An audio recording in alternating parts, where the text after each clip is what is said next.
Wow, this is a great room, you know? I feel like I should have a guitar or something, keyboard. Doesn't it feel that way? Yeah, so he flew in a little while ago. So I figured I can go in a lot of different directions because I seem to attract a lot of trouble over the years. I don't know if you know, but the Federal Trade Commission went after me a few years ago.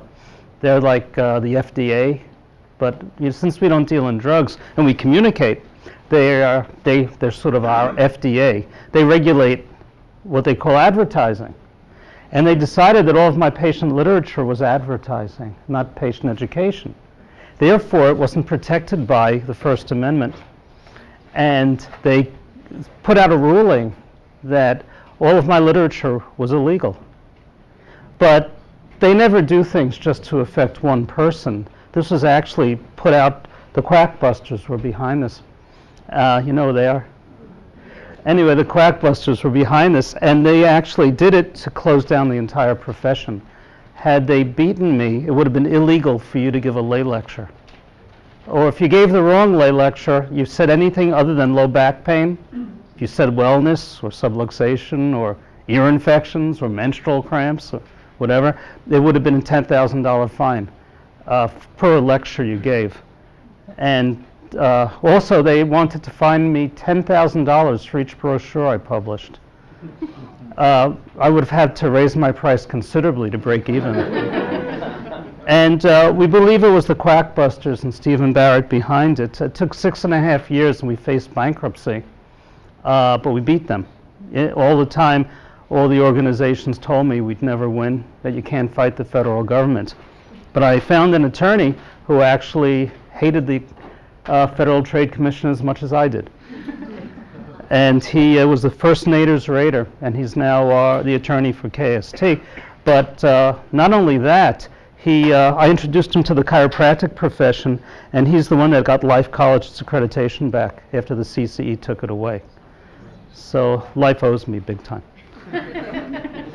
But after that, because the Quackbusters are very sore losers, they actually went after me personally.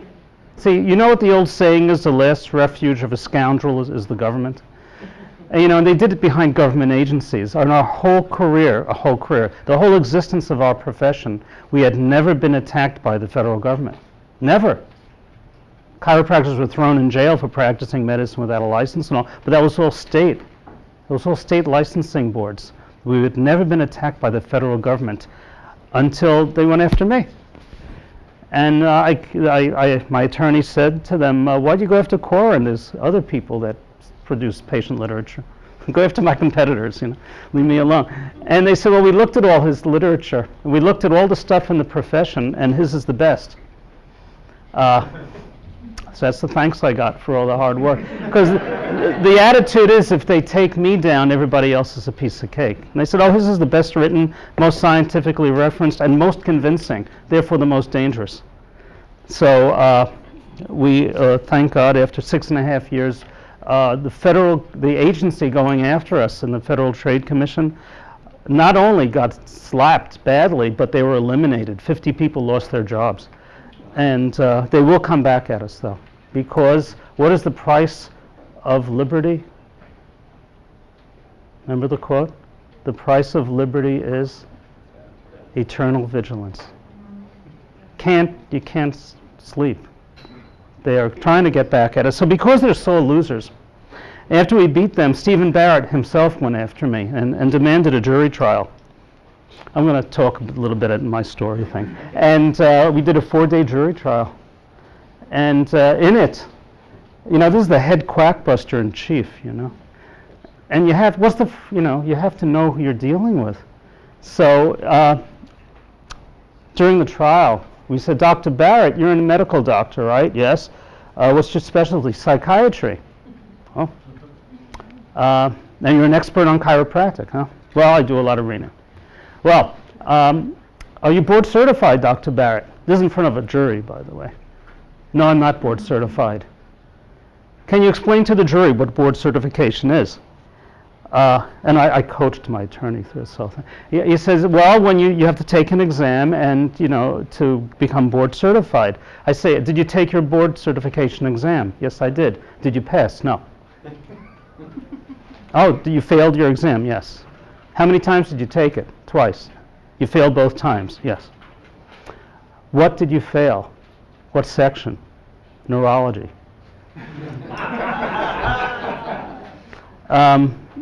We put him through the ringer for 3 hours. No one has ever stood up to that guy. And I was the first chiropractor to be able to beat him in court. And then he appealed to the Pennsylvania Court of Appeals. And that took about a year. And the sad thing about appealing is if the court says, yeah, we didn't like the way the judge decided, because the judge threw it all out. He said, this guy's an idiot. But he said it technically. He says, the judge decided this, but the higher court could say, no, have another trial. Another jury trial, 4 or 5 days, God knows why.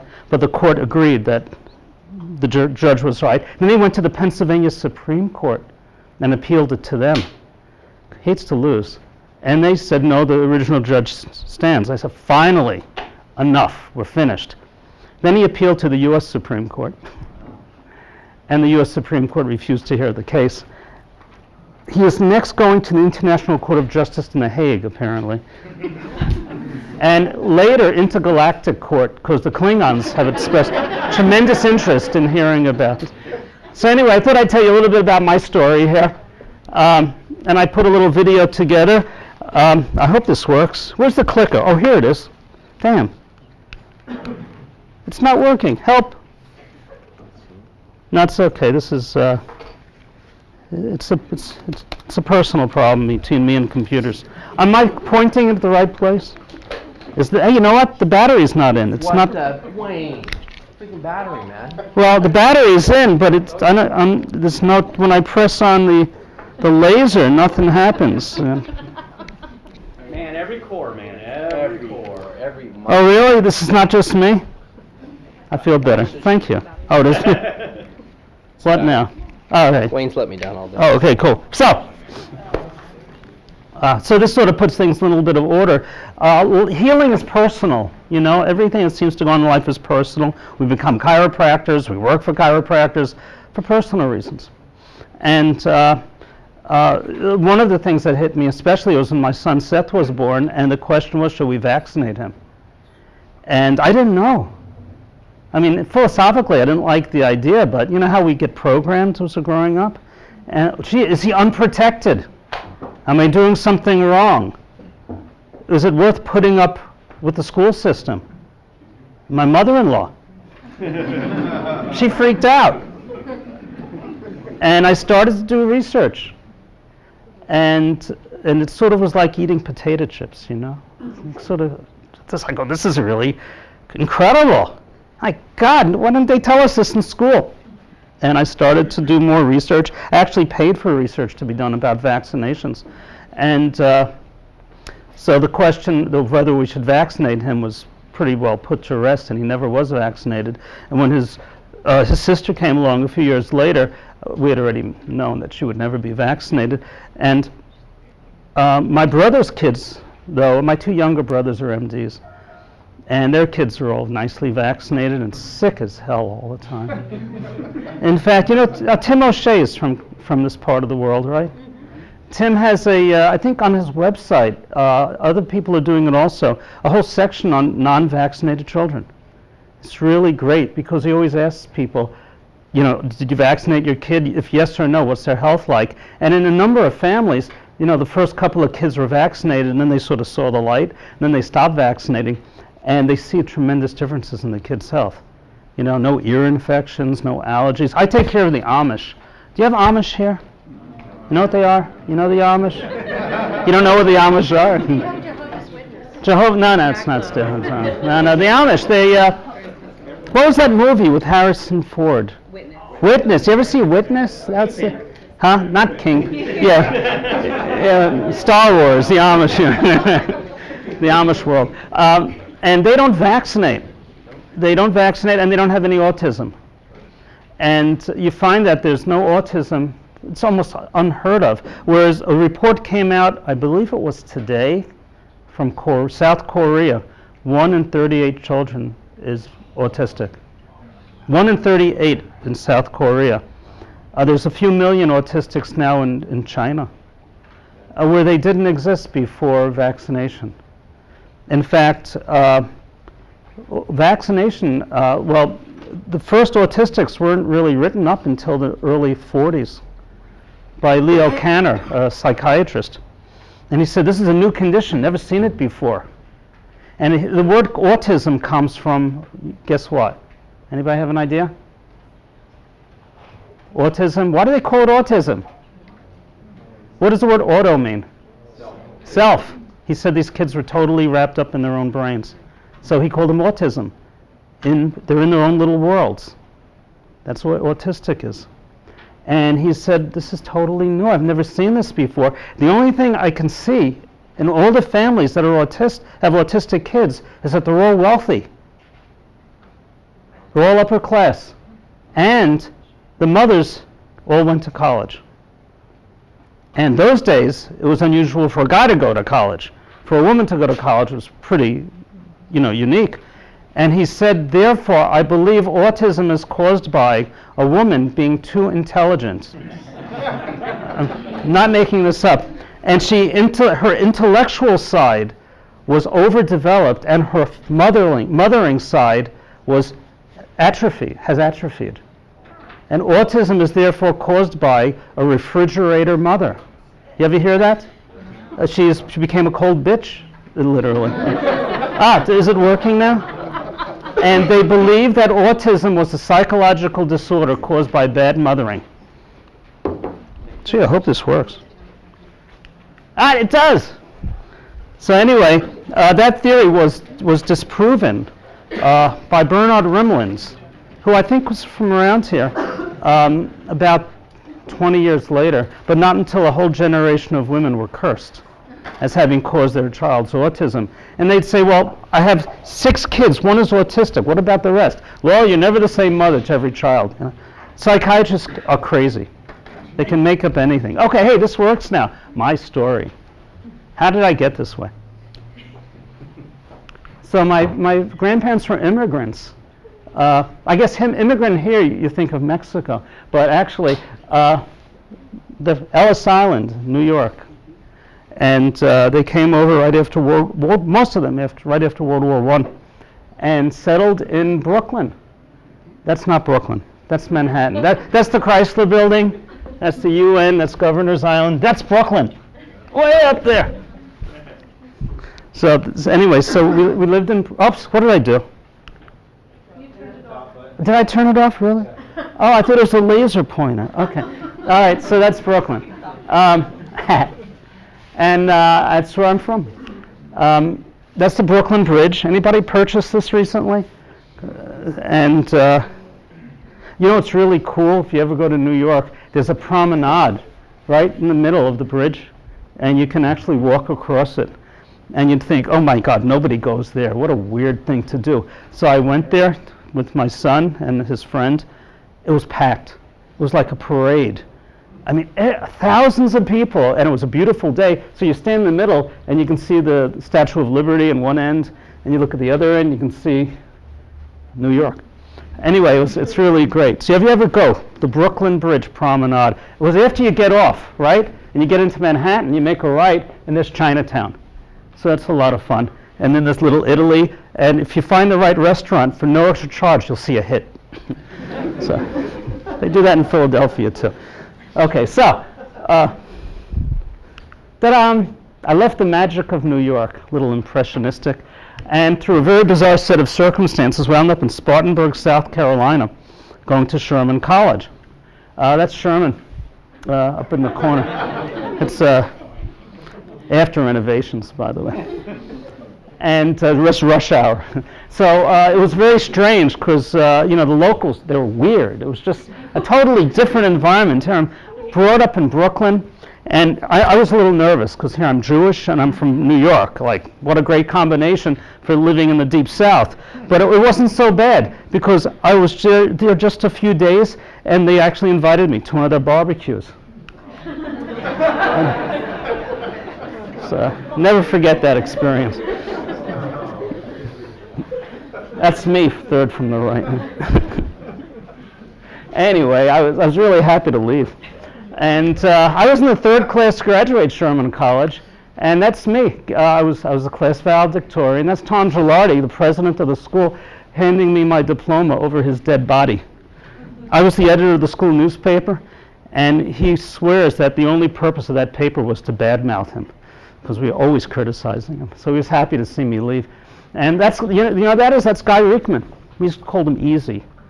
That's when he had a beard and was sort of hippie-ish. You can see how shocked he is that I'm graduating. So it turns out that for like our last quarter at school, they asked us to do a patient education project, and I created that little thing, which later got published, and I think it's like in its 10th printing. Just last week, I got a call from a doctor in California, a Chinese doctor, who wants to translate that into Chinese. So it's been translated in like 5 or 6 languages. This is the new version now. I meant to bring samples for everybody and all, but it was crazy leaving this morning. And it's fun. It's a good waiting room book and good little gift. So I used to teach. I taught at the Pennsylvania College of Chiropractic, and which the CCE destroyed about 15 or so years later. They did it on purpose. They knew what they were doing. I'm not going to forget them. I won't forget that, and you never know. I also taught in Japan a little bit. They're crowded in Japan. I mean, it really is crowded. The spaces but they were a great group. Philosophy mostly. And one day I'm sitting in my office. I just opened up my office like 6 weeks earlier or so, in the middle of nowhere in Pennsylvania, outside of Philadelphia, and a patient hands me this book and says, "Look, I'm being transferred." And I thought, great, there goes 1/4 of my practice. This is, but I'd like you to read this book, because it costs $500 if you're not a member of my association. I go, what the hell's in that book? It turned out to be a listing of all the radio and TV stations and newspapers and producers and all. Now you can get it on the internet easy, that particular information, but I go, whoa, what should I do with this? He says, get on the radio, get on TV. Well, my practice was going nowhere. He says, oh yes, just do it.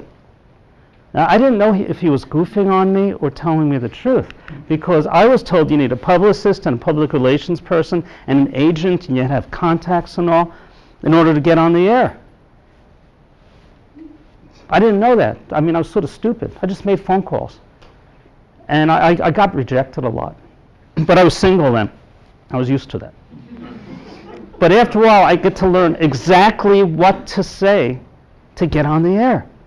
And I was within a month or so, I started my radio career, and I wound up getting on every radio and TV station in the greater Philadelphia area.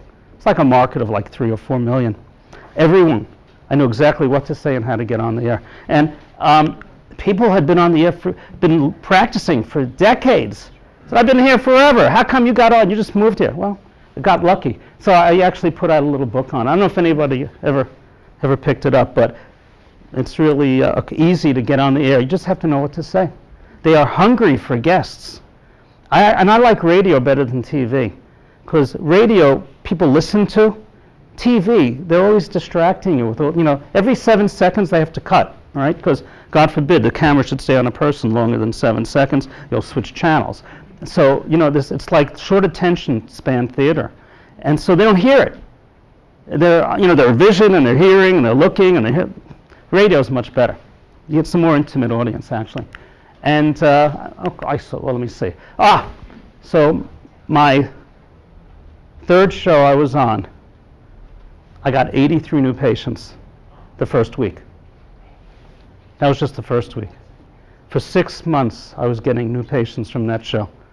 The next week, it dropped to 50, and I never looked back. Radio can be a lot of fun. Get on ethnic radio. You have any ethnic radio here? It's the best radio. Wasps. Really. I got on a black station, and the guy he had like a following, and he really got into it, and he said, hey, I'm coming to your office. My office is packed. I wound up I used to table those days. I brought a table and I'd adjust everybody in the radio station.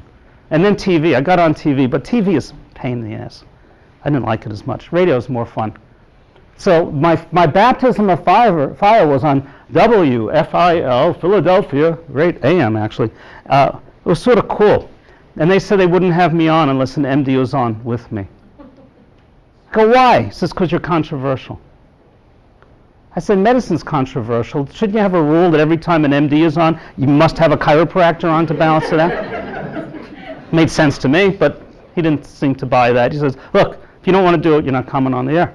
I said, okay, I'll do it. I'll debate an MD, but you won't find any. Nobody debates chiropractors, they lose. I said, well, we'll see about that. So I got a call a little while later, and they said, we found an MD to debate you. I figured some yuts, you know. I said, who is it? It's Dr. Jack Etiken. Who's that? He's the chief of röntgenology at Thomas Jefferson University Hospital. He's testified before Congress to keep chiropractic out of Medicare. And he's also traveled to almost every chiropractic school, and he's testified numerous times against your profession. Oops. Suddenly a guy with a knife and a mask. And I was out of school for 4 months.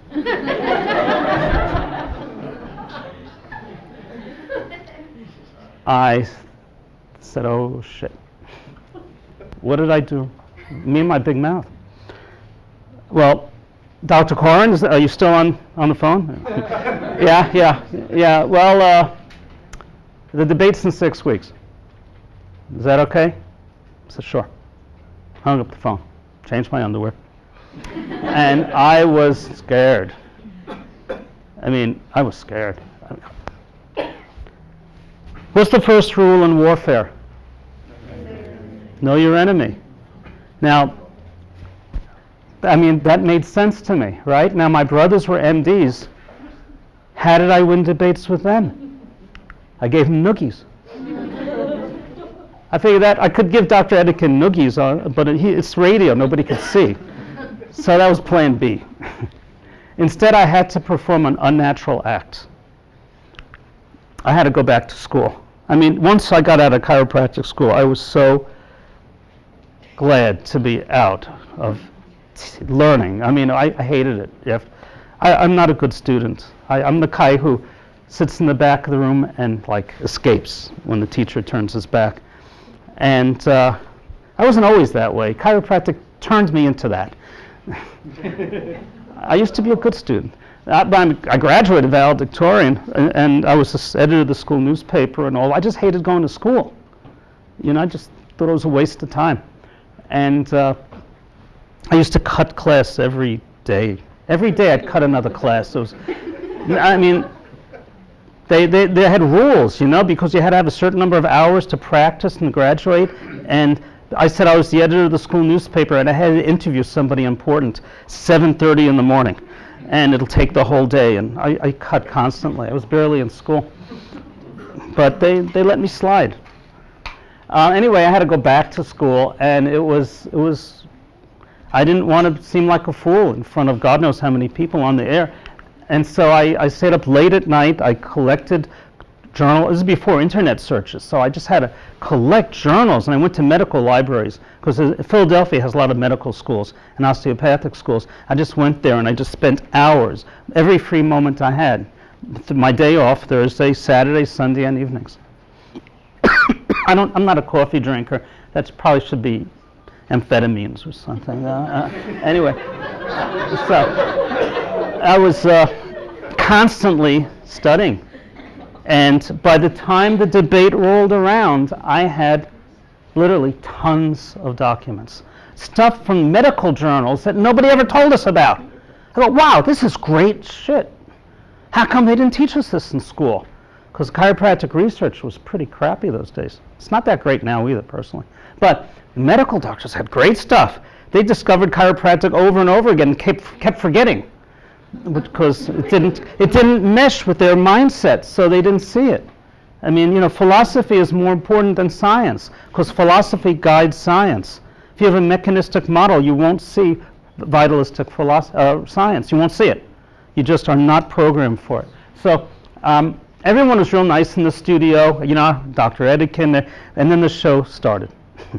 Suddenly, we weren't so nice anymore. Oh boy, it was a lot of hollering and screaming and yelling. But I'm from Brooklyn, and I'm used to that. That's my family, you know. You sit around a table and everyone screams at each other. So, what's the difference? So he started right in haranguing us about our education. That was his opening shot. You chiropractors essentially are stupid, is what he said. You don't spend as much time in training as we MDs. We go to college and get a degree. Then on to medical school for 4 years. Then more training as interns, residents, more training as specialists. Many more years than you. And I said, so what? It takes 4 years to become a rabbi, 8 years to become a Catholic priest, 12 years to become a Buddhist monk. Does the length of time mean one is superior to the other? Says you can go to school for 100 years, you're learning the wrong things. So the chiropractor in 1 month will see more miracles than you will in your entire career. That's how a debate started. Dr. Etikin had never been up against a chiropractor that actually was into philosophy. He went up against medheads who try and show, we can diagnose, so we're just as good as you, and we treat this and we treat that. And I said, no, we're not diagnosing, we're not treating. It's a whole different approach. He didn't know what to do. Because they don't know what to do if you stick with your basic core philosophical beliefs and understandings. And medicine is based on philosophy also. They're a mechanistic philosophy, and we're a vitalistic one. Be appreciative of that. Chiropractic does not have a philosophy because its science is weak. Chiropractic has a philosophy to guide its science. Medicine has a philosophy, but they're so screwed up, they don't even know they have a philosophy. They graduate school not even knowing that what their core beliefs are, and that's the tragedy. And that's why they're so screwed up today. But I discovered medicine's weak spot while I was debating Dr. Etikin. Patients who swear by us. As an example. I guess somebody sent me that.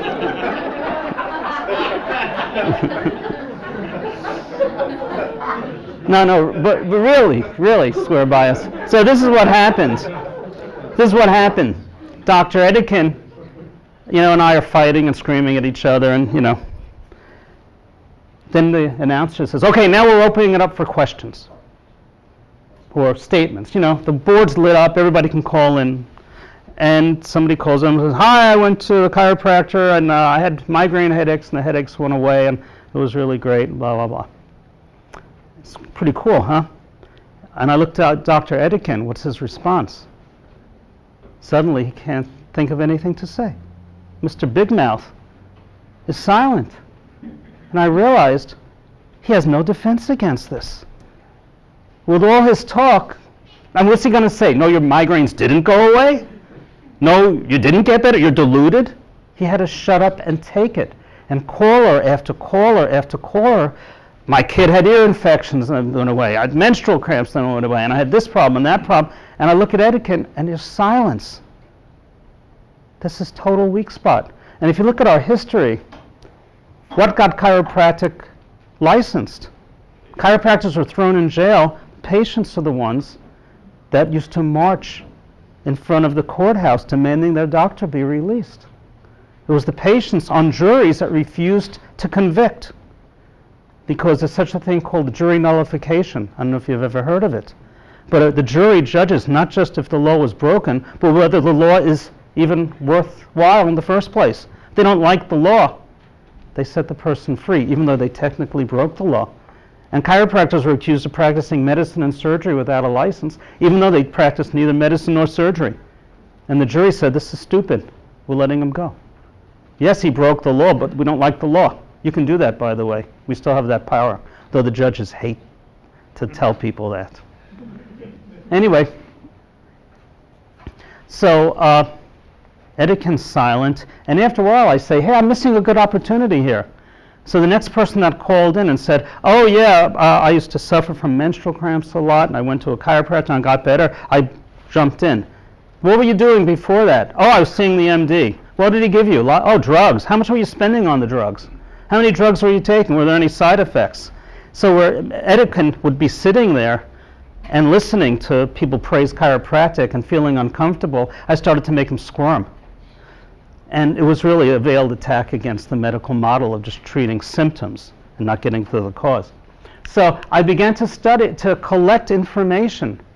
And I don't know if you've seen this. This is a great study of nearly 3,000 chiropractors doing network. Patients report significant positive changes in physical health, mental, emotional state, stress, and life enjoyment. Not just a backache thing. Isn't that amazing? I don't know if you've seen these. New Zealand School put out a nice study. These are called outcome studies, which you're not looking for any specific disease. You're just adjusting loads of people, and you see what happens. You judge them before and after.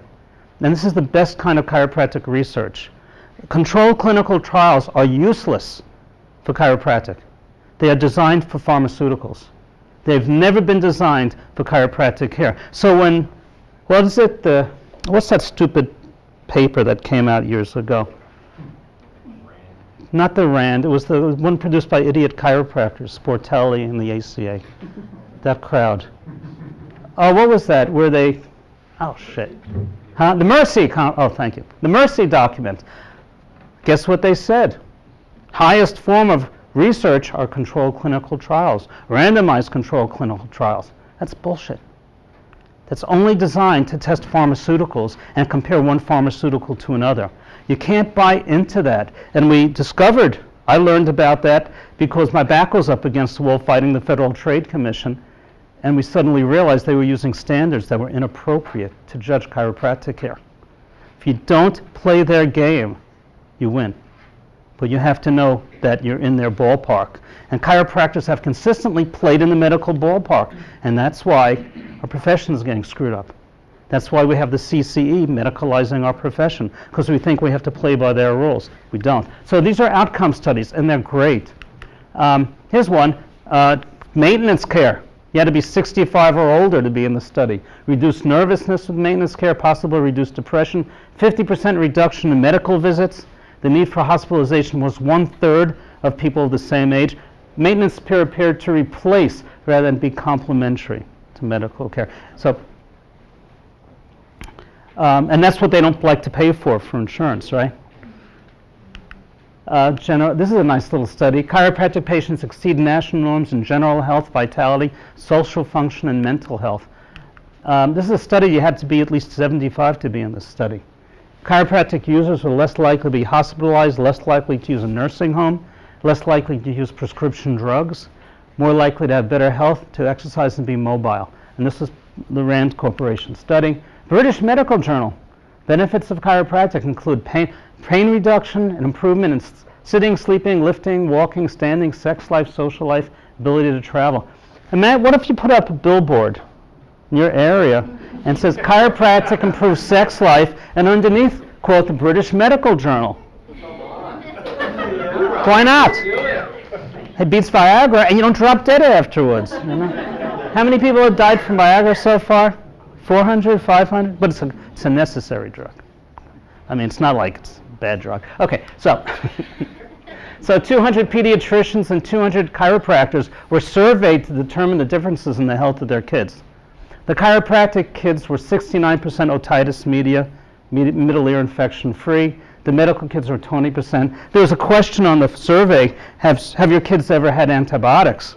And one of the MDs wrote in the margins, is this a trick question? Aren't all kids on antibiotics? Well, of course, many chiropractors said their kids had never had it. But there's a problem with this part of the study because 1/4 of the chiropractors had their kids vaccinated. And they were included in the research. I would have excluded that because we know that vaccinations are one of the main causes of ear infections. That's why there's such an explosion of them. The Windsor autopsies, you know this one, right? Remember that? So he's actually not far from me. He did his work at the University of Pennsylvania Hospital. Heart disease, all 20 cases, upper T1 to T5. Stomach disease, all 9 cases, T5 to T9. Lung disease, all 26, upper thoracic. Kidney, all 17 kidney problems, T10 to T12 were subluxated. Prostate, all 8 cases, L1 to L3, et cetera, et cetera. It's good stuff. Never been refuted. I actually got to see the original research because there's a place called the College of Physicians and Surgeons in downtown Philly. And I actually went in there and got copies of the actual article. It's hard, you can't find it anymore. Wonder why. So I felt like I knocked Dr. Etikin out of the ballpark. One guy I know became a chiropractor after hearing the debate. It was sort of neat. And they asked me if I'd like to be the station chiropractor. They called me a few days later. And they said, you know, why did you let this doctor come on the air with you? He says, you were so interesting. He kept interrupting you. Why don't you come on by yourself? One thing in my book, I want you to know, people in the media are idiots. They really are. You know that they're stupid whenever they write about a subject you know of.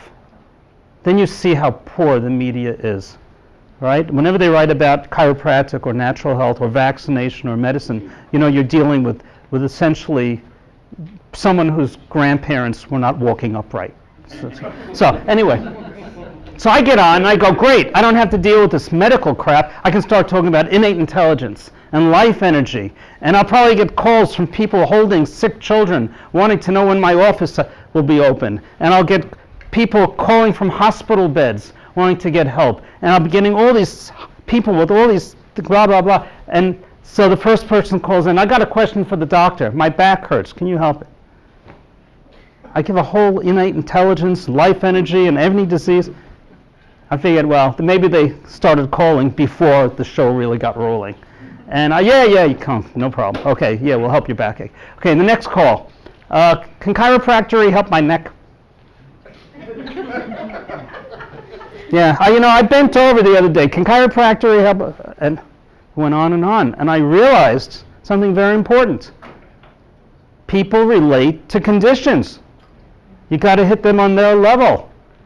If you could just talk about subluxations and innate intelligence, they're not going to get it. It doesn't relate to them. It's not real.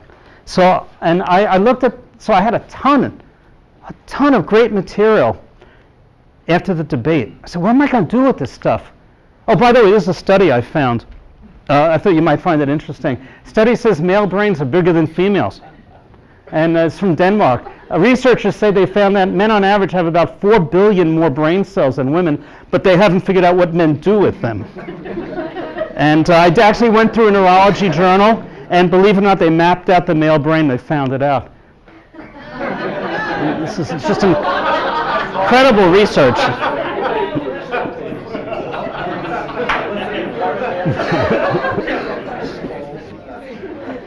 Yes, it's very accurate.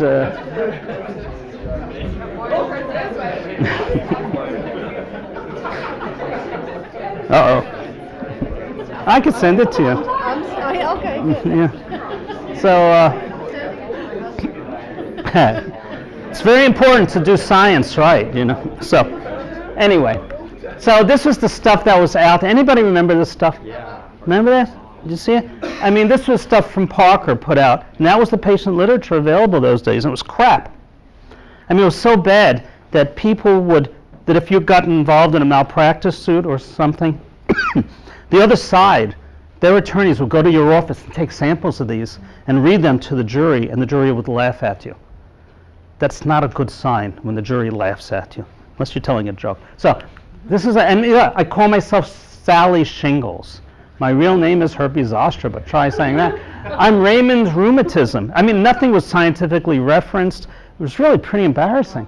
I'm Willie Whiplash. I mean, they even had Mary menstrual cramp, Harvey herpes. I'm not making this stuff up. This is what doctors put out. I'm Leo Lumbago. I mean, finally I put out, I hocked my car and I created a line of brochures. That's the old line of Koren publication. This is my son when he was 16 months old, and he modeled for us. And he's now 19. We tried to get him to do it again. He refuses to get into the diaper. It's just a big fight. And he wants money, too. So, but we put out Koren publications, and I was really worried that I would lose everything, because I thought maybe chiropractors are now only into backaches. Because we had subjects on subluxation and wellness, and ear infections and fevers and menstrual, whatever, dozens and dozens of conditions to get people to relate to us. And this is our new series. If you have never tried our stuff, I hope you will. it's stood the test of time, and even the government can't touch it. They tried. And now we have 60 in our one series. We have two series. They're both identical except what they look like. One has a different artistic look than the other. And so anyway, pretty much any subject you could think of we cover. And your patients will love it, and I hope you'll give it a try. I didn't bring any catalogs or anything here. I'm pretty unprepared. I'm sorry. My wife will yell at me for this. And we have posters too. I mean, we started branching out into all kinds of things. You know, we have this poster, it's laminated, so you mark it up where they're subluxated and you wipe it off for the next patient. You have a pad, so you can well, there's a brochure we put out now where you can do the same thing, just hand it to them.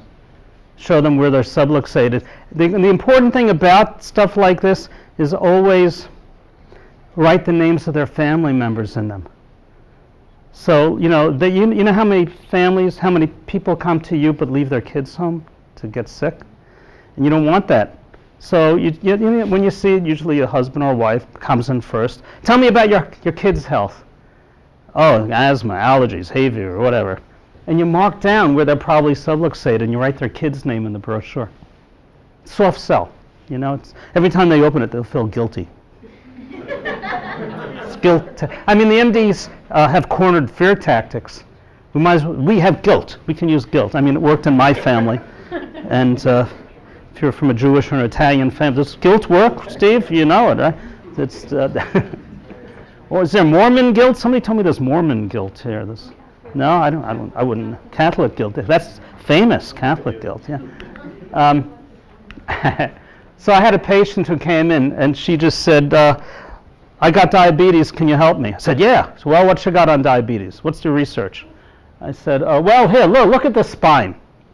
And look at these nerves. And look how they go to your pancreas. And your pancreas are not healthy. You won't produce enough insulin, and you'll have sugar problems and all. And she said, no, I don't believe that. Where's the research? I didn't have any. She never became a patient. I was pissed, right? So I remember this book. Anybody remember this book? Anybody ever see this?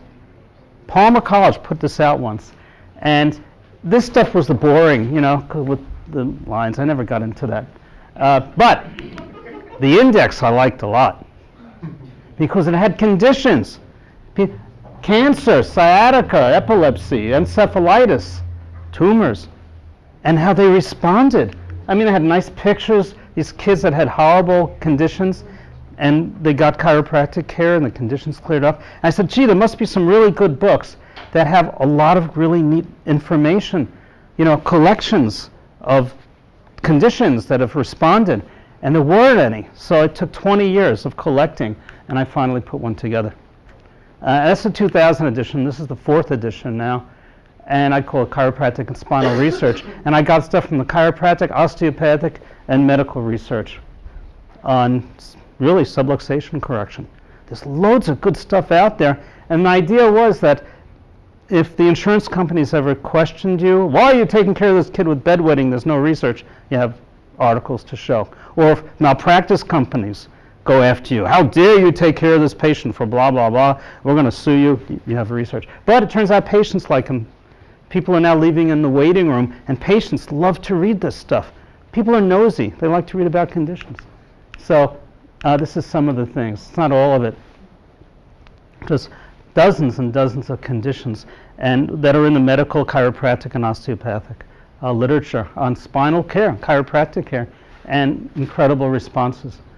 And then we came out with 3 other books: Children, Women's Wellness, Pregnancy and Childbirth, and Nervous System Disorders and Brain Function, chiropractic. And they all come with their own CDs, so you can print out whatever pages you like to give to patients. So if the patient says, hey, my uncle, his kid has asthma, can I make a copy? You make a copy of this? Your CA just puts the CD in the computer and prints out the pages. So it's the kind of things we do. I was going to skip this because I've got so much material, and I don't want to take up too much time just talking about this stuff. This is our book. It's a new one, Chiropractic. We have an introduction to chiropractic book. I like that. Isn't that cool? That's before and after. Stickers, brochures. I had no vaccination brochure, and then we came up with one on the flu shot. Oh my God. Boy, that was popular. This, what flu is going to be coming next year? They haven't figured it out yet. Swine, duck flu, they're going to make up something. It's going to scare everybody. And the chicken flu. Do you know that the 1918-1919 horrible flu epidemic that they say it was going to hit again, and that's why everybody should get their shots? Do you know what killed everybody was not the flu? They exhumed bodies, they did research, they went through case studies. They died from aspirin toxicity and quinine. In other words, bacterial infections. What they tended to do those days, unlike today, which they still do, is they would give people with the flu aspirin to lower their fever. Well, you know that the fever is the body's way of destroying infection, killing viri and all. What happens when you lower fever? Everything grows because they don't have a fever that's going to prevent them from growing. And almost all of the deaths from the 1918-1919 flu epidemic were not from the flu, but were from bacterial infections as a result of medical incompetence and overdosing with aspirin.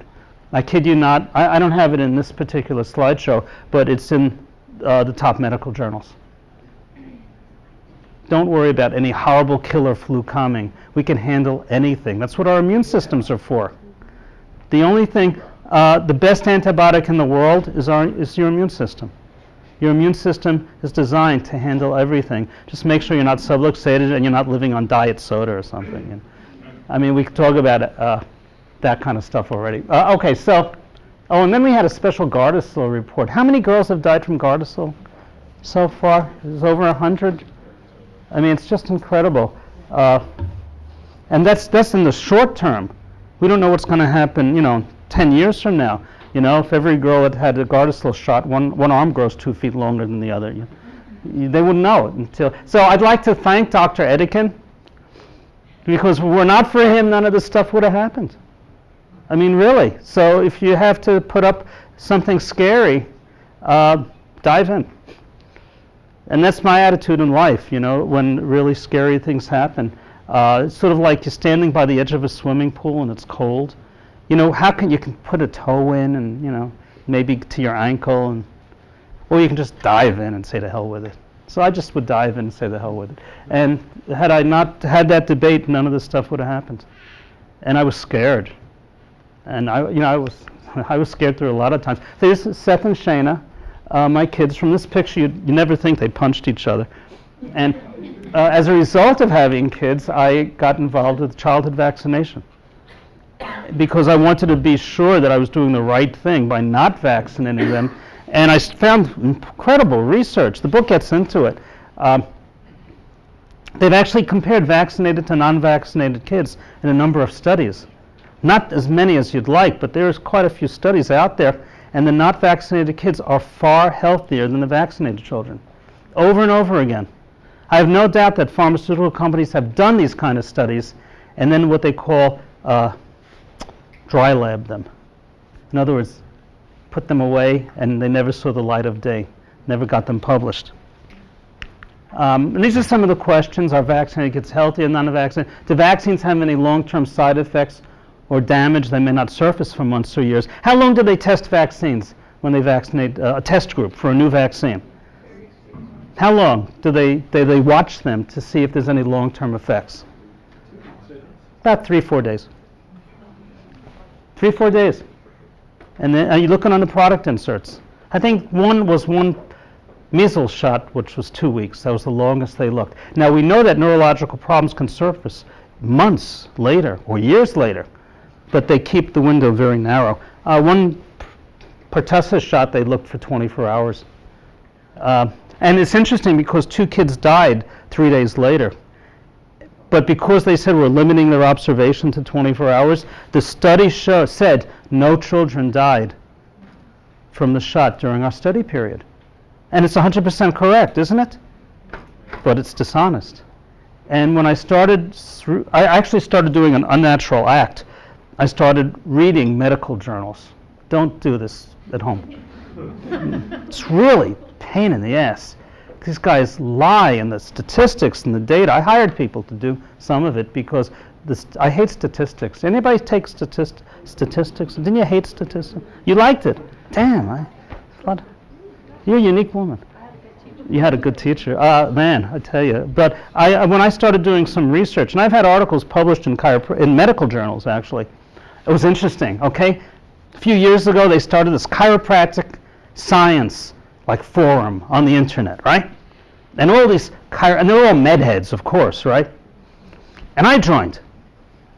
They wouldn't let me in. I said, wait a minute. I've had articles, scientific papers, research published in medical journals. How many of you have had that? None of them. They don't want me there because I have a real philosophy, a vitalism. So you have essentially in our profession the idiots talking amongst themselves. The problem is, and I'm very happy to see it's not in this group, but historically what happens is as follows. The med heads take over the profession. Happened in homeopathy and in osteopathy and of course in medicine, and it's happening in acupuncture and other fields. Midwifery. The med heads take over and the vitalists get screwed. And you might say, why does that happen? Well, I spoke to a medical historian, Harris Coulter. He said, this is the way it works. The vitalists are the healers.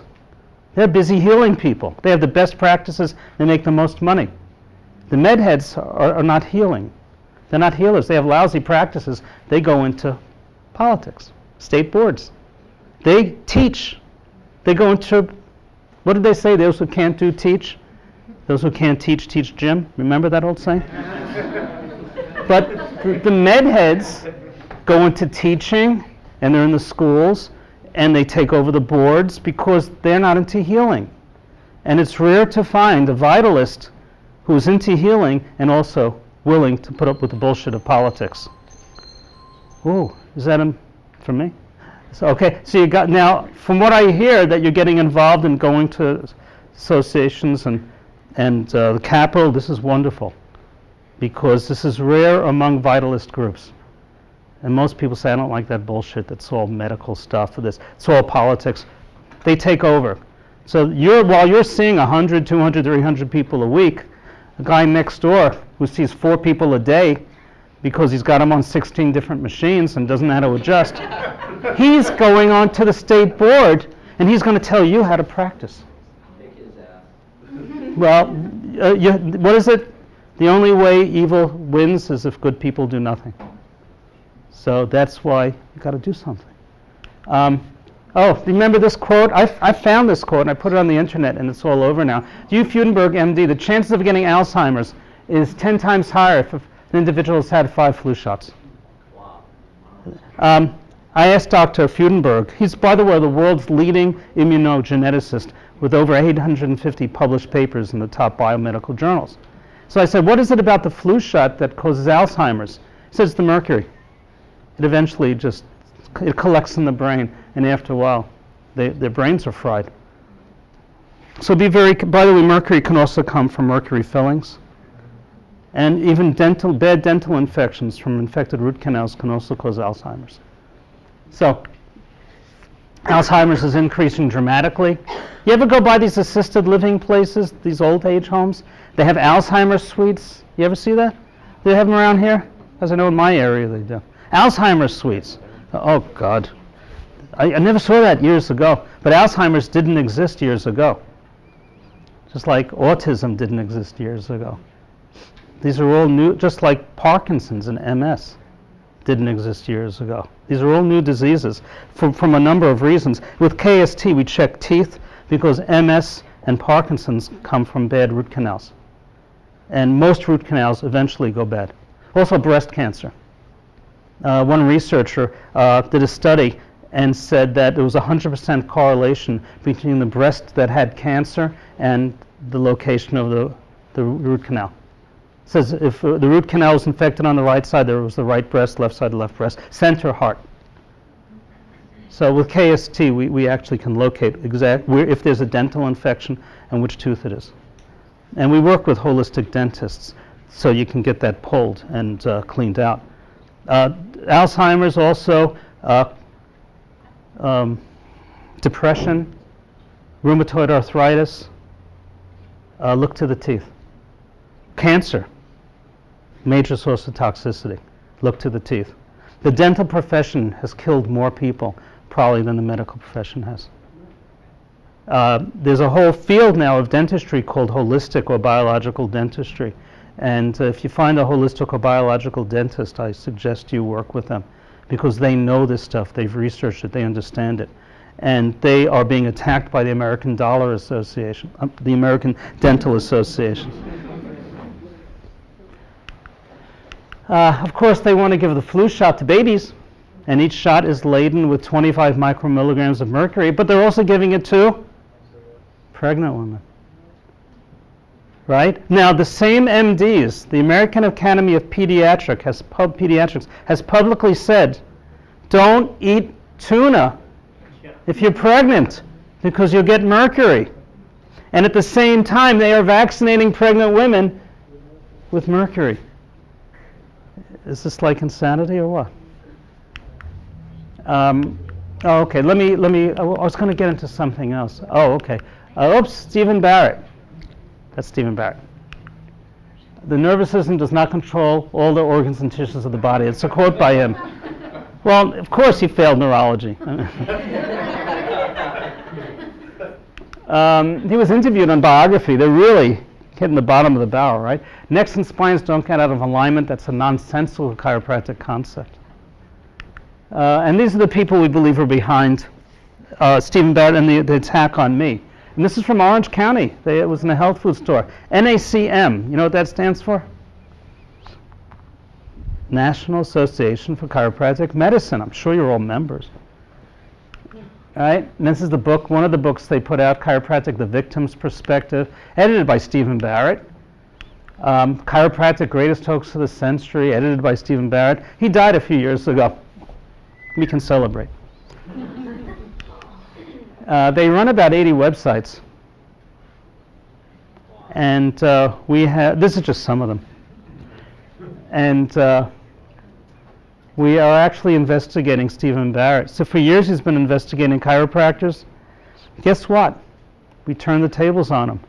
Me and my attorney and a number of us are now investigating Stephen Barrett.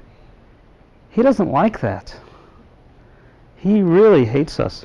I mean, he could dish it out, but he can't take it. Why does he hate us so much? I think his mother was scared by a chiropractor when in utero.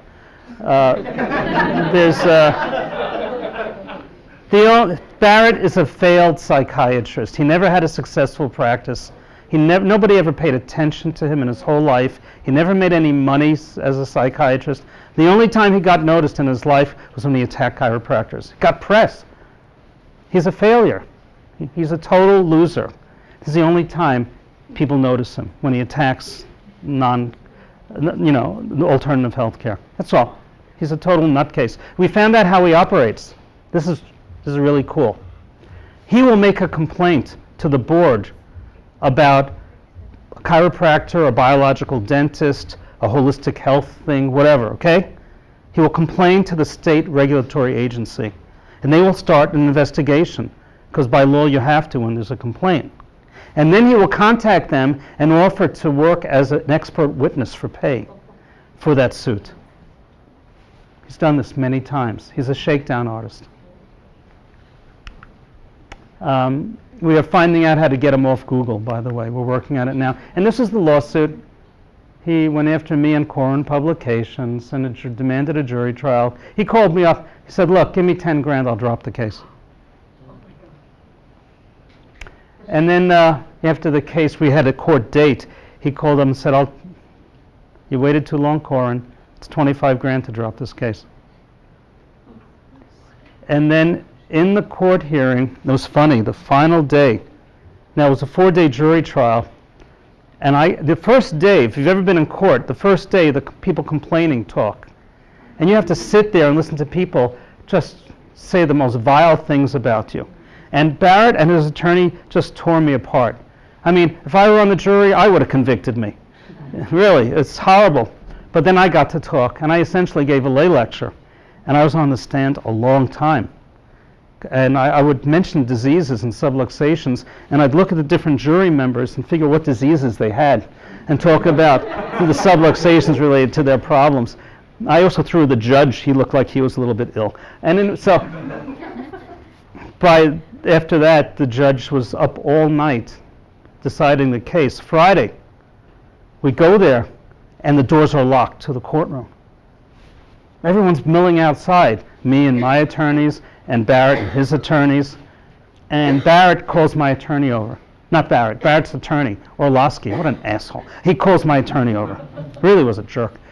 And they're talking, and Jim Turner comes up to me and says, Ted, look, I got to tell you this because my obligation as your representative is to pass this on, but they said for $100,000 they'll drop the case. He says, look, you never know what a jury would do. They might award him $1 million. And I was scared and tempted, but I said, fuck him. I said, no, we're not doing it. It's not being taped, is it? And we get into the courtroom, and it was pretty tense because we were like an hour late, and the judge is there, and he starts reading case law. And it's boring stuff, but he's reading case law. He's talking about different cases. So-and-so versus so-and-so, and so-and-so, and in this court, so-and-so, and blah, blah, blah. And Barrett is chatting with his stupid attorney. And that's one thing you don't do in court. When the judge is talking, you don't talk, right? And the judge says, Mr. Barrett, because everyone's a Mr. in court. Mr. Barrett, will you please stop talking? I was up till 3 or 4 in the morning working on this. I didn't get much sleep, but this is very important. And he starts reading case law again. And I don't know where the hell it's going. Nobody does. And Barrett starts talking to a stupid attorney again. And finally the judge says, Mr. Barrett, you should listen to what I'm saying, because if you want to appeal, you'll have to know what I'm saying. Whoa, that's all I had to hear. I mean, he tipped his hand, but when I heard that, I said, my God, that's great. So it was pretty nasty. It was real nasty, but he's never been beaten by a chiropractor in his entire career. And he actually left town. He moved to North Carolina after we beat him. Charlotte. And we're doing a seminar there in October. So we start, y'all say hi. It's good old Stevie. He's sick, by the way. He was taking yogurt in the court. You're not supposed to eat in the court, but he was actually eating yogurt because he had to take it with his drugs. And we didn't want to say anything. We know he's got like Tourette's and some other conditions. We were told he has cancer. We didn't want to say, yeah, right.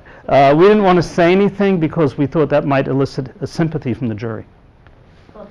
So we started a Foundation for Health Choice to fight the quackbusters and also to fight mandatory vaccination in the United States. And we have an amicus brief now in federal court proving that mandatory vaccination is based on current federal law is unconstitutional.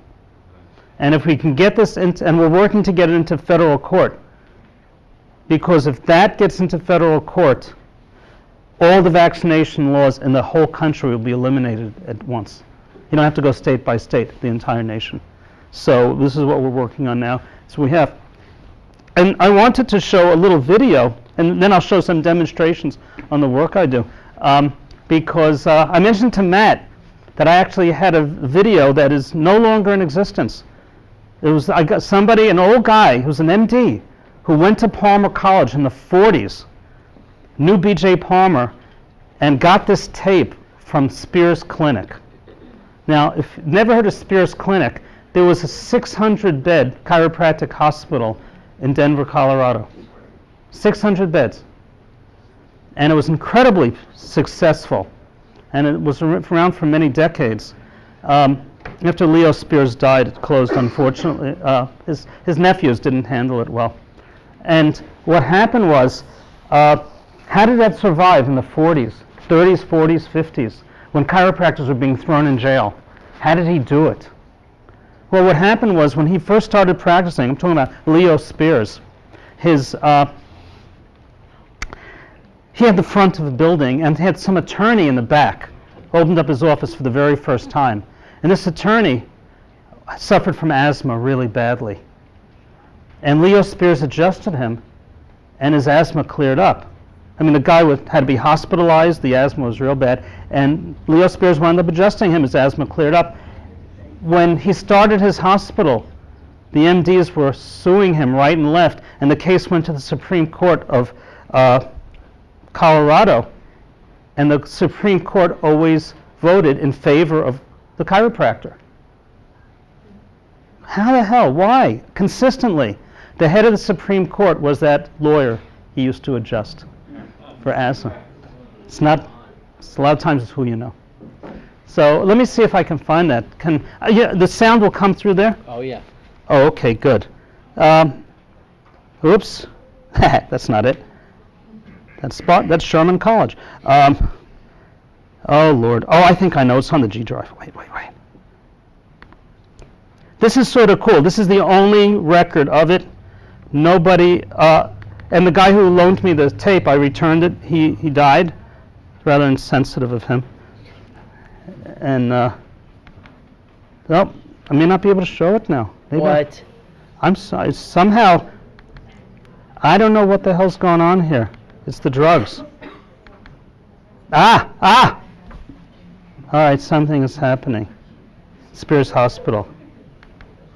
Let me see. View.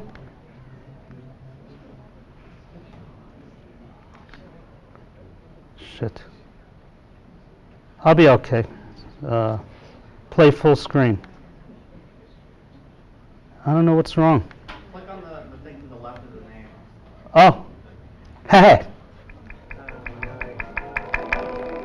The sound's not going through. Calm down.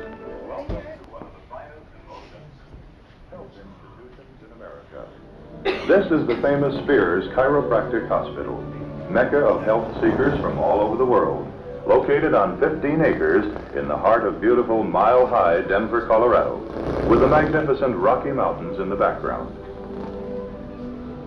Denver is rightly called climate capital of the world, renowned as a health center because of this incomparable climate, clean, dry mountain air, sunny days year-round, great factors in restoring patients to a pleasurable state of mental and physical well-being.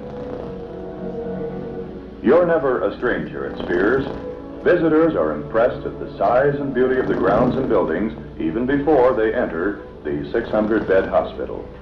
This is the famous chiropractic insignia, the symbol of health and hope to more than 40 million people in the United States. Sick and crippled pass through these portals looking for the help that only chiropractic can give. You never saw this, Matt? This young lady, Sally Martin, You never is saw this? seeking aid for her brother, stricken with an ailment termed incurable by medical doctors.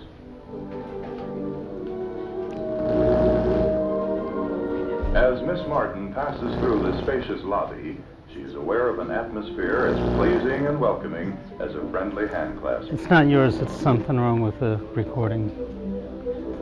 Approaching the information clerk, she inquires for Dr. Dan Spears, co-director of the hospital. But in pediatrics, I cut it a little miracles are because it was everyday boring stuff. happy But, happenings. Now, this tiny patient is thoroughly enjoying the correctional exercise.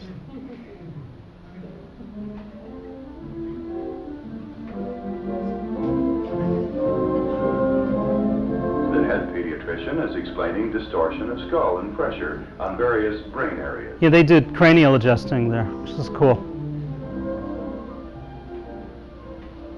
Massage and passive exercise are also valuable in rehabilitating small bodies as well as large ones, especially youngsters suffering from birth injuries or afflicted with polio, muscular dystrophy, and other crippling disorders. Equipment such as standing boards and even massage and adjusting tables are sized to fit the small fry. This is one of the children's large sunny playrooms. Visitors, especially parents, It's from the exclaim 40s. over What the do you- fact what do you that want? Soon after children arrive, they settle down to enjoying themselves. There's rarely a case of homesickness here. As you can see, much of their play is also beneficial exercise in walkers, tricycles, strollers, kiddie cars, bicycles, and even the fascinating bucking horses. The spacious modern kitchen, equipped throughout with stainless steel, is a busy place while the preparation of meals is in progress. The best of food. An infinite variety of fresh vegetables, fruits, fish, and meats are served, with special diets tailored to the needs of individual patients and along these kindly halls of health. Visiting time at Spears is also the period for outdoor walks and other activities.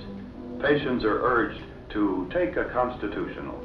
So there is a general exodus from the main lobby and through the many other doors for this pleasant outing. You wonder why we're not doing this today. Fun in the sun is the order of the day. Where are our Here chiropractic hospitals? examples of that celebrated spirit of No, Spears, his nephews of friendly didn't kindness handle it and well. compassion for others, They didn't manage it. It's forgetfulness business. of their own ailments in Sad. their eagerness to aid fellow patients. Patients helping patients. A spirit manifest throughout the hospital.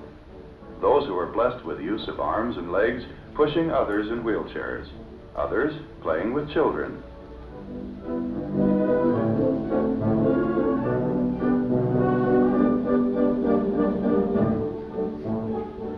In addition to the beautifully landscaped grounds and smooth green lawns, equipped with every type of comfortable garden chair, couch, chaise lounge, rocker sets, and gliders, Spears has large playgrounds, furnished with slides, swings, merry-go-rounds, seesaws, and other fun devices for youngsters. Also, other sport fields for horseshoes, croquet, badminton, volleyball. And now to show our visitor a few motion picture films of the living testimonials with which the hospital records abound. The patients who limped in or were carried in on litters and walk out under their own power. This man's back was broken during the fighting on Iwo Jima in 1945.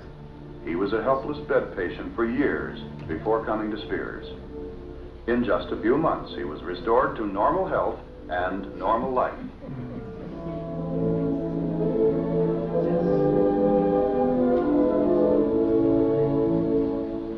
This attractive young lady limped into the hospital, a victim of multiple sclerosis.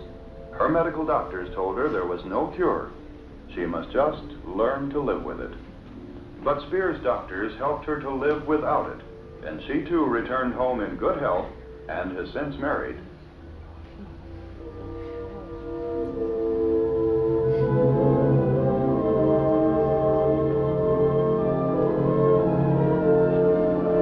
Youngster was one of the pitiful polio cripples who came to Spears after other forms of therapy had failed to help her. She was able to discard her crutches within several weeks and not only learn to walk again, but to dance as well, much to the delight of her family.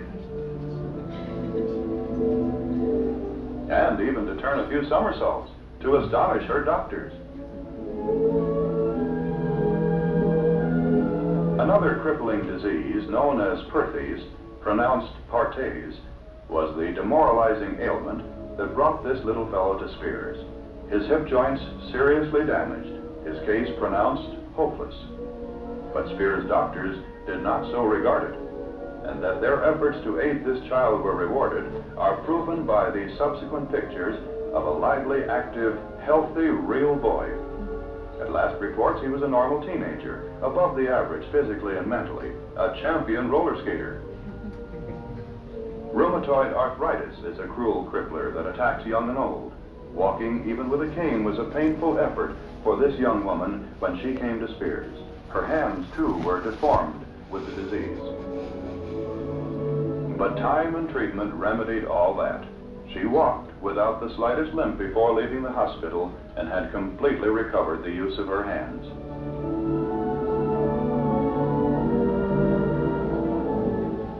Pott's disease, tuberculosis of the spine, had crippled this pretty little girl who arrived at Spears weighted down with heavy body braces, with a sad prognosis from her medical doctors, incurable.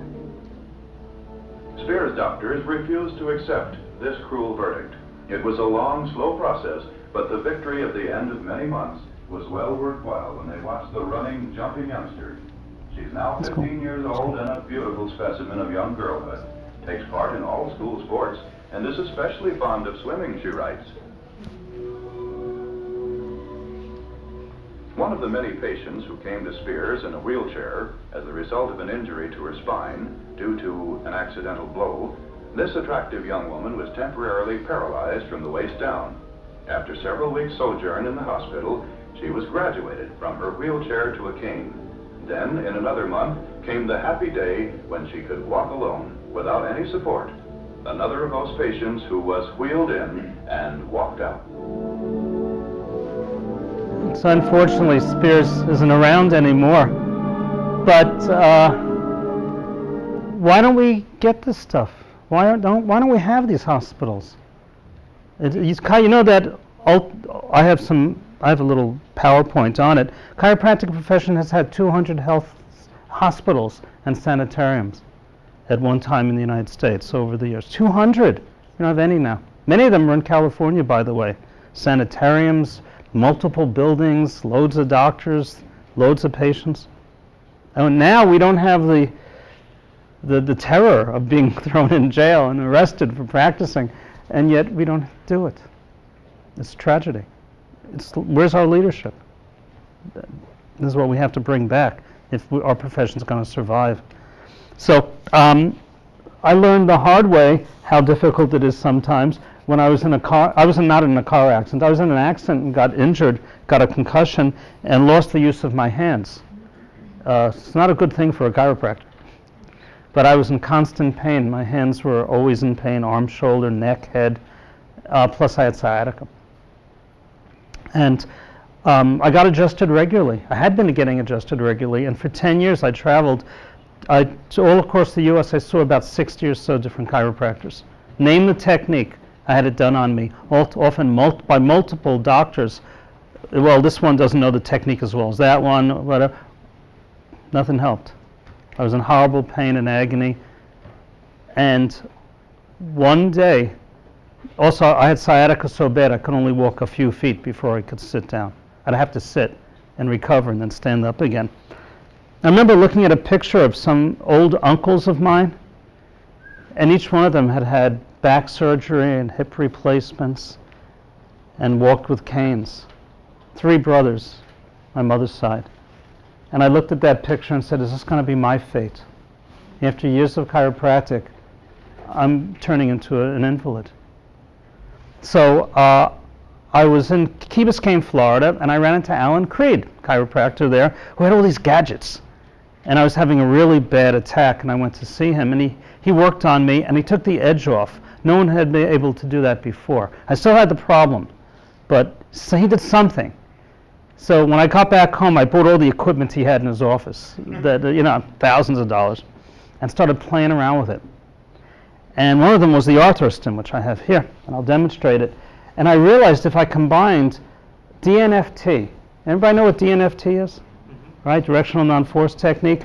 Activator is a watered-down version of DNFT. What's DNFT stand for? Directional non-force technique, and it was by Van Rump. And if you know Activator, he took some of Van Rump's concepts, but he sterilized it. He left out all the good stuff, I think. Anyway, if I combine DNFT concepts with stressology, anybody know stressology? Lowell Ward, spinal column stressology. He's from Long Beach, California. He died about 10 years ago. It was really great stuff. If I combine the two, using this instrument, this is the cool part. I'd know exactly where I was subluxated. And I could introduce a force using the instrument, and I'd know if I got it or not. I'd know if the subluxation was corrected. No more pop and pray. I would actually know if I was still subluxated, and I started working on myself. By that time, I had been sick for 10 years. In 1 week, I was better. In 1 week, the hand pain, the neck pain, the shoulder, the arm. The sciatica took about 6 weeks, because I'd had it by that time for about 30 years.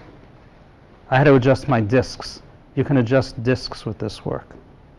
And I said, this might be cool. My wife had migraines for 12 years since our son was born. So nothing could help her. and she'd throw up. You know what it's like with migraines? They throw up, and she had to take something. I hated that. So I checked her, and her sphenoid was out of place. I went to Sherman. Sherman's sphenoids didn't exist. In fact, nothing under C2 existed in Sherman. You had a special note to go under C2. C3, yeah, you're mixing. So Sherman was really strict about that. But I checked her, and her sphenoid was, and I tapped it, and that was, that was 7 years ago. She hasn't had a migraine since. So I said, hey, I think I found something here. Let me look for the most difficult, the worst patients in the world. Who would that be? Chiropractors. Chiropractors that no one could help. Chiropractors that had been to every chiropractor, been adjusted hundreds of times, different techniques, and were still a mess. So I do my regular lectures, on vaccination and history, research, and show videos and all. I'd make an announcement. I'd say, look, before you go to lunch, I just want everybody to know I think I discovered something, a new way to work on people. If anyone is still a mess after years of care, see me during the break. I figured 1 or 2 people would stop by. Right? The line went out the door. Chiropractors were a mess. I mean, it was embarrassing. And they'd whisper it to me. They'd say, there are days I'm in worse pain than my patients. And I started working on them, and the results were incredible. And we're not just talking about backache, neck ache, headache, neuromusculoskeletal. We're talking about years of depression, colitis, Crohn's, allergies, all kinds of vision problems, hearing problems, whatever. And no one of the chiropractor could help them, and they were getting incredible results. They'd say, when are you teaching this? And I'd say, I'm not. I don't know enough yet. I'm still working on people. And for about 18 months, I just worked on sick chiropractors. And that's how I learned this work. I wanted the worst of the worst cases. And like I was. And I just didn't go to chiropractors. I went to acupuncturists, craniosacral. John Upledger himself worked on me. I had even physical therapy. Mea culpa. Boy, I can't believe they get paid for that crap. Honestly, I paid cash too, and they were expensive. I thought, what are they doing? They didn't know anything. But I was in pain. I traveled all around the country. Looked for whoever did. Upper cervical, the nuca, sweat, or the atlas orthogonality. I mean, the best techniques, SOT, name it. I had it done on me. Nothing helped. Nothing helped. Name the technique. Often the developer worked on me. And so this was sort of came out of the blue. It was accidental. I just put a few things together. And now we're getting some pretty cool results. And we have doctors that were depressed about that. There were a lot of doctors, I don't know if you know this, but manual adjusting is hard on your body. I know six chiropractors in my area alone that have had surgery. Arms, shoulders, wrists, hands, back, from years of pounding away on people. And one guy was cool. He came to my house. He's an old friend of mine. Comes to my house because he's got this chronic neck problem for over a year that nobody could fix. Okay, and he'd heard about what I was doing, so he comes over and I adjust him, and it's gone, like in a few minutes. And he says, wow, no one's been able to fix this. I went to so many people. You fixed it in a few minutes. I say, yeah, that's the way it's supposed to work with this work. He says, that's great. And he was so impressed he never took the work. Still hasn't taken a seminar. But a couple of months later, he's going for surgery from years of pounding away. He was the guy who always said to me, Ted, I love a good crack. My patients love a good crack. Give me a good crack. I'll give you a good crack. He trusted me once, never again. Man, I saw God on that. So suddenly he needs arm surgery because of years of all that good cracking. He's ruined his body. And he calls me up. He says, well, that's a great instrument. I want to buy one. So I gave him the information, and he went out and got one. And so he can adjust people without, having to crack them. He could at least use the instrument and make money and not, because his shoulder had to be recuperating for quite a few weeks. And the patients would turn to him when he'd use this and say, thank God you're not cracking me. He was blown away. I tell you, for every one patient that likes a good crack, 20 are staying away. and they're not bringing their kids in. And I'm not saying this from any animus. So I used to crack people all the time.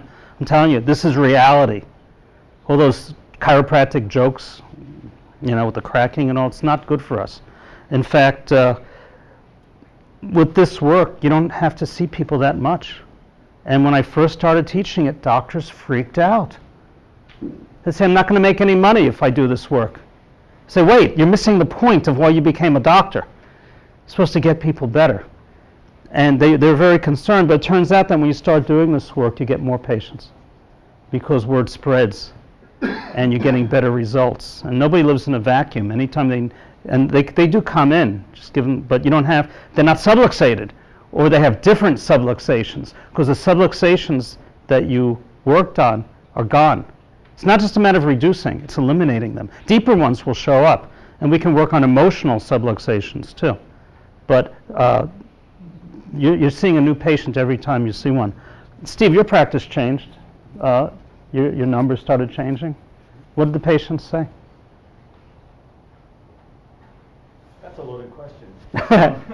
I don't know what he's going to say. I mean, it was amazing to see some of the results of, they weren't coming in with the same thing all the time repetitively. They would come in with different and new stuff. We would have to start scheduling them a little bit differently, and we're actually going to make a shift this year in the summer to have one day just going to be KST work specifically, because I am still doing a little bit of both.